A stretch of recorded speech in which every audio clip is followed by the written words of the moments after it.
nieuws van Curaçao in het Nederlands. Extra Journaal, vers van de pers. Welkom bij Extra Journaal. Fijn dat u weer kijkt. We hebben het belangrijkste nieuws voor u op een rij gezet. En we beginnen met het bericht dat er vraagtekens zijn bij de Oryx Groep.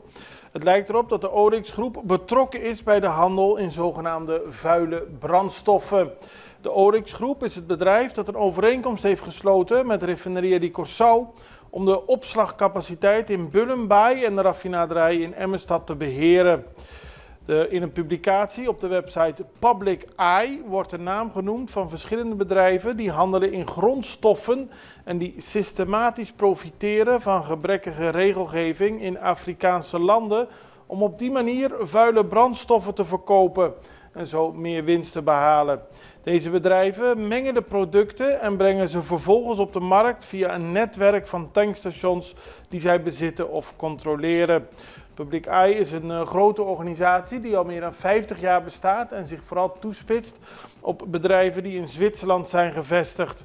Het is niet duidelijk of Oryx daadwerkelijk zich bezighoudt met verkeerde praktijken. De Extra meldt alleen dat er vandaag in het rapport van Public Eye wordt verwezen naar dit bedrijf.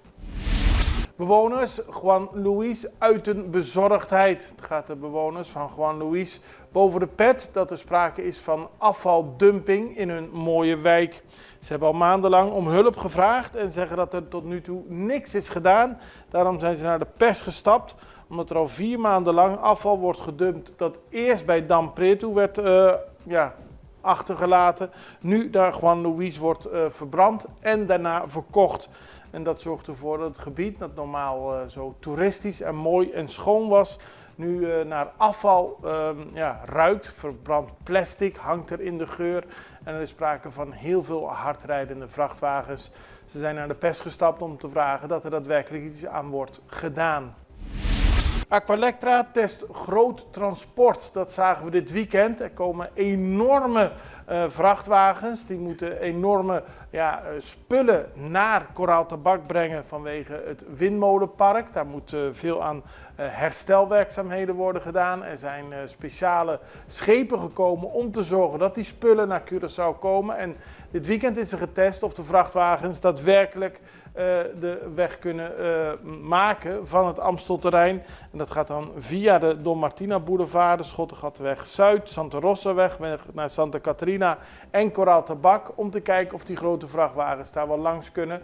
Er waren wat aanpassingen nodig en binnenkort kan het transport dan ook daadwerkelijk plaatsvinden. Politie doet aanhouding na diefstal Apple Watch. Dit weekend heeft de politie bij de Granadaweg, dat is een zijstad van de Cubaweg, een gestolen Apple Watch aangetroffen. Een dame had die eerder op de dag gestolen bij Directeursbaai. Maar zo'n Apple Watch heeft een eigen GPS, dus het was daarna voor de politie relatief eenvoudig om de dief te achterhalen. Illegale autospuiterij moet weg. Dat gaat over de Ceruloraweg. Er was vorige week opnieuw een ruzie tussen buurtbewoners. Het heeft allemaal te maken met een bouw van een groot gebouw dat daar plaatsvindt. Mensen in de omgeving zijn het daar niet mee eens. En nu blijkt dat er een illegale autospuiterij zit, al sinds 2010, die weg moet. Dat heeft de heer Prado aan de Extra laten weten. Hij is de eigenaar van de Cerulora Estate. Er is veel discussie over overlast. Buurtbewoners staan lijnrecht tegenover elkaar. Maar zoals hij in de Extra vandaag uitlegt, heeft het er ook mee te maken dat er zich bedrijven langs de Ceruloraweg hebben gevestigd, lang geleden, die daar nooit een vergunning voor hadden. En Bonaire heeft een nieuwe gezaghebber. Dat werd allemaal dit weekend gevierd. John Soliano is per 1 augustus benoemd. Zaterdag werd de benoeming daadwerkelijk tijdens een ceremonie gehouden. Dat gebeurde eerst in de Eilandsraad. Later was er in Rincon een gelegenheid om de nieuwe gezaghebber te feliciteren. En daarbij werd benadrukt door Bonaireano dat dat gebeurde tijdens de bijeenkomst zonder alcohol. En dat vindt de krant een goed idee. Alcoholgebruik op Bonaire is soms erg hoog. En bij zo'n ceremonie is het ook helemaal niet nodig. Had dus de krant die daarmee zegt dat de nieuwe gezaghebber een goede beurt heeft gemaakt. Alle bestuursleden zijn in de afgelopen periode 1 voor 1 opgestapt. Charetti Brian was vicevoorzitter, maar zij heeft nu ook laten weten aan Griffith dat zij opstapt. En daarmee zijn de al eerder aangekondigde wijzigingen, die kunnen niet uitblijven. Er moeten verkiezingen komen, vinden heel veel van de leden van de FFK. Maar in ieder geval is er nog maar de voorzitter over in het bestuur. We gaan even over naar een break en zijn zo bij u terug. Extra in Nederland. Van Amsterdam tot Arnhem, van Groningen tot Maastricht, Extra is erbij. Volg Extra Digitaal en blijf op de hoogte van de belangrijkste ontwikkelingen in Nederland. Extra Digitaal is te zien op verschillende platforms en kanalen zoals WhatsApp, YouTube, Facebook, Instagram en ook TikTok. Wilt u ons op de hoogte brengen van een evenement of iets doorgeven? Neem contact op via WhatsApp, e-mail, Facebook of bel gewoon 06 1364 2945. Volg of abonneer je op Extra Digitaal. Klik aan en volg ons.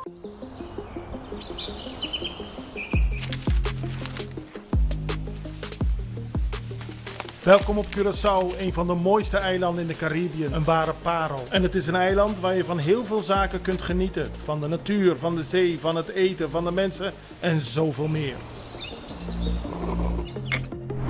Curaçao is een eiland waar heel veel gebeurt op het gebied van politiek, cultuur, sport en zoveel meer. En Extra Journaal brengt het belangrijkste nieuws van Curaçao. Maar we hebben ook aandacht voor al het nieuws op Bonaire en Aruba en op de bovenwinden, Saba, Sint Maarten en Sint Eustatius. En we belichten al het nieuws van alle kanten. Het nieuws is duidelijk, actueel en vers van de pers. Extra Journaal, elke werkdag op Salto. Op Curaçao zijn we de hele dag bezig met het maken van Extra Journaal. Volg ons op je favoriete Amsterdamse zender, Tauro.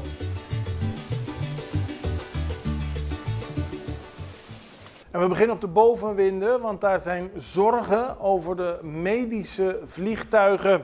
Het gaat erom dat de autoriteiten en zorginstellingen op Sint Eustatius en Saba zich zorgen maken over de continuïteit van het transport van inwoners die voor een dringende medische behandeling naar een ziekenhuis in de regio moeten worden gebracht.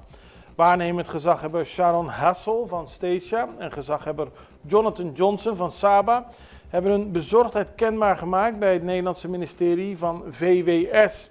Patiënten worden tot nu toe door Medicare op Sint Maarten opgehaald en dan naar Aruba of Curaçao gebracht. Maar de luchtvaartautoriteiten in Philipsburg hebben Medicare vorige week laten weten de landingsrechten in te trekken. De gezaghebbers dringen aan op een oplossing en niet voor een korte termijn, maar een langdurige oplossing, omdat de patiënten op de eilanden niet de dupe mogen worden van deze oneenigheid tussen luchtvaartmaatschappijen. Ze vragen het Nederlandse ministerie ervoor te zorgen en erop te letten dat daadwerkelijk de bewoners van Saba en Stacia die medische hulp nodig hebben, die ook daadwerkelijk kunnen krijgen. Dan gaan we naar Sint Maarten, want parlementariër Akim Arindel is alweer op vrije voeten. Vorige week, woensdag, was er een inval in zijn kantoor. Toen werden 3 mensen aangehouden. Donderdag werd hij zelf opgepakt. Het gaat allemaal om een groot onderzoek naar het kopen van stemmen. Van de 3 mensen die op woensdag werden aangehouden, heeft het Openbaar Ministerie gezegd dat ze worden verdacht van deelname aan een criminele organisatie met als doel het kopen van stemmen ten gunste van een parlementslid. Arindel is een van de 3 statenleden van de UP-party en hij had daarmee veel stemmen gehaald en nu onderzoekt het OM of hij gekocht heeft, omdat die mensen betaald heeft om die stem daadwerkelijk uit te brengen. Of dat daadwerkelijk is gebeurd, dat wordt nog onderzocht. Hij is gearresteerd, maar inmiddels weer vrijgelaten. Maar het Openbaar Ministerie laat weten dat het onderzoek nog steeds gaande is. En dan gaan we naar Venezuela, want de staatshoofden en de regeringsleiders van een aantal Europese landen, waaronder Nederland, Frankrijk en Duitsland, hebben Venezuela gevraagd om snelle publicatie van de verkiezingsdocumenten. Die moeten bewijzen dat Nicolás Maduro op eigen kracht is herkozen als president. En de Europese landen hebben een gezamenlijke verklaring uitgegeven waarin ze zeggen tegen Venezuela dat ze onmiddellijk alle protocollen en verslagleggingen openbaar moeten maken. Volgens Dick Schoof, de Nederlandse minister-president, moet de wil en de rechten van het Venezolaanse volk worden gerespecteerd. Eerder werd Maduro door de Nationale Kiesraad al uitgeroepen tot de winnaar van de verkiezingsstrijd. Maar veel landen in de wereld die denken dat de oppositie eigenlijk meer stemmen heeft gekregen. Volgens de oppositie moet er daadwerkelijk duidelijkheid komen en willen ze daarvoor de straat op blijven gaan. Er waren dit weekend weer veel mensen de straat op en inmiddels zijn er ook al 2000 opgepakt. Volgens de president van Venezuela, Nicolás Maduro, moeten die mensen van de straat worden gehaald en moeten de mensen die misdaden plegen daarvoor ook worden gestraft. De situatie staat nu nog steeds stil in de zin dat volgens Venezuela en de Nationale Kiesraad Maduro de verkiezingen gewonnen heeft. Binnen en buiten Venezuela is er veel druk om het bekendmaken van de stemmen.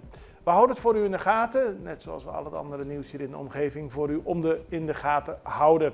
We zijn er morgen weer. Ik hoop u ook het allerbeste. Tot ziens.